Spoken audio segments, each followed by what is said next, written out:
What's going on, guys? Tobin here with you. Thanks for checking us on out. Much appreciated. The Miami Heat, finally, it has been a long journey. It took them 31 games, but Miami is finally over 500 and did, maybe more impressively, the thing that happened than getting over 500 is finally did on a road trip what they were supposed to do. Injuries and all, dealing with some depletion on this guys being out. Miami was able to have a perfect 4-0 road trip and get themselves over the 500 mark, sitting at 16-15 on the season as they were playing in Mexico City against the San Antonio Spurs.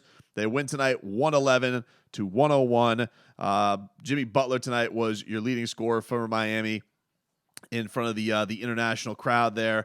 And, Jimmy was doing his thing where he did a little bit of everything. That's just what he does. And a nice couple of games back-to-back, even though in the last game he was saying, it was terrible, need to be a lot better. Super efficient tonight, 26 points, 9-15, 7-10 from the line. So really slow things up when you need. And they were, kind of in a dogfight with San Antonio for most of this game and then shut off the water there in the fourth, outscoring them 31-17. Bam Adebayo was tremendous today, attacking in the paint, was there for a lot of those recoveries. He had 4 offensive rebounds tonight, 13 total, 22 and 13 on the night for number 13. So a really nice night for him. And Tyler Hero finishing with 21 points, but definitely not his sharpest night as, in comparison to what he's been putting up, it's been insane what Tyler has been doing for this team.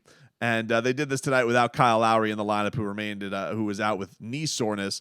But the bench, I thought tonight, provided a lot. Victor Oladipo, super solid for Miami, and Duncan Robinson showing some signs of life on this trip. They've had a couple of games now where, really a few games now where Duncan and Max Strus have been splitting minutes. I would say more than dominantly going towards Max Strus, and Max hit a couple tonight in the first quarter and finished with 12 points, but.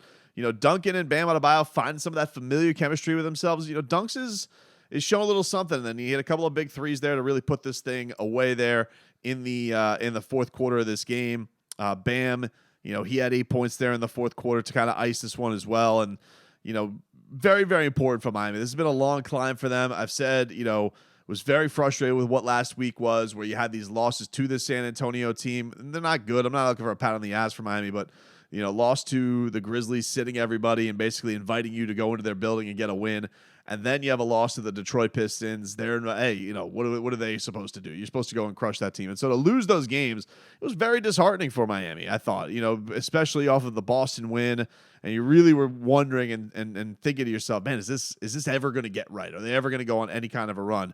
Well, you get these wins, you go a perfect 4-0, and you come back home for what is a homestand where they should also, I think, have a lot of success. This is not a group of elite teams that they're taking on. These are winnable games. These are, Chicago, Indiana, Los Angeles Lakers, and the Minnesota Timberwolves before you go out for, a really, really challenging trip out west. So I think you need to continue to take advantage of it. So Miami it was important to get this one for sure. I think they did a good job on this trip to finish this one off, to have the monster performances that you had from Tyler Hero. He stepped up in a big way. And then when he was off tonight, Jimmy and Bam, they did what they needed to do when you weren't having the hot shooting night from Tyler. So some real positives. You had Jovic starting tonight. Saw that he had dinner with Jimmy and Tyler in Mexico City. So that was cool. They get the next couple of days off. They get to kind of bask in it a little bit before getting back to Miami on Tuesday. So you're talking, Sunday, Monday, couple key days off, get everybody recovered. Kyle Lowry being banged up, Bam dealing with an ankle thing. Everybody really, and that brings me to the interesting story going into this one, which was the NBA hit the Miami Heat with a fine of $25,000 for violating the league's injury report reporting rules.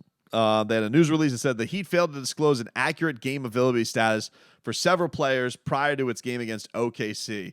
Against the Thunder, Jimmy Butler, Gabe Vincent, Jamal Cain, Omer Yurtseven, and Nikola Jovic were listed as out. However, Dwayne Dedmon, Tyler Hero, Max Strus were listed as either questionable or probable, previously playing all 5 games. Miami didn't update those players' statuses before Wednesday, which is against NBA rules.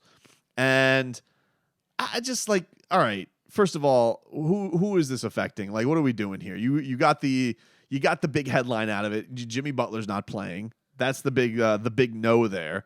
and you are confused why. Like this is like a thing where who is upset with what they're doing here, and like what is the person complaining? So Spo's answer to this with a big double middle fingers was to give an injury report with everybody on it. Everybody was listed on the injury report, and Eric Spoelstra, who, what a gem of a person, like he'll go to the NBA at his post games and he will declare the NBA, do not fine me, do not go out here and fine me if I have a simple complaint. And for the NBA to do it's so, we got teams all over the place. They're doing maintenance programs. You got superstars not playing left and right for bogus reasons. Miami did this the other day with Jimmy. With it was like return to conditioning. People are resting. You're giving me complaints because you didn't know the status of Dwayne Dedman. What the hell are we doing here? What in the hell are we doing? So I just found that comical that the NBA is coming out here. They're trying to lay the hammer down on the Miami Heat for injury report updates. This is so silly. So silly. What are we doing here? And like, who is this for? I always want to know in these fine, like it was like this with the tampering thing or with Kyle Lowry where they jumped the gun. It's like, who in God's name are we doing this for? Nobody was outraged by it. Nobody had a problem with it. And you're trying to figure this out. Was the Thunder complaining? Why? They were in a dogfight. It was a close game. They needed to know the injury report. This was going to swing big things for them. The team that like actually actively has stuffed away Shai Gilgeous-Alexander for the last 2 years. Now they're gonna. I don't think it's them. So who is this upsetting? What are we doing here? Why are we going out here and getting upset? It's just frustrating as all hell. Such a silly thing that the team and the franchise has to deal with going into this. But the big thing that they did do was get themselves a win over the Spurs, get over 500, and now hopefully can take advantage of this homestand.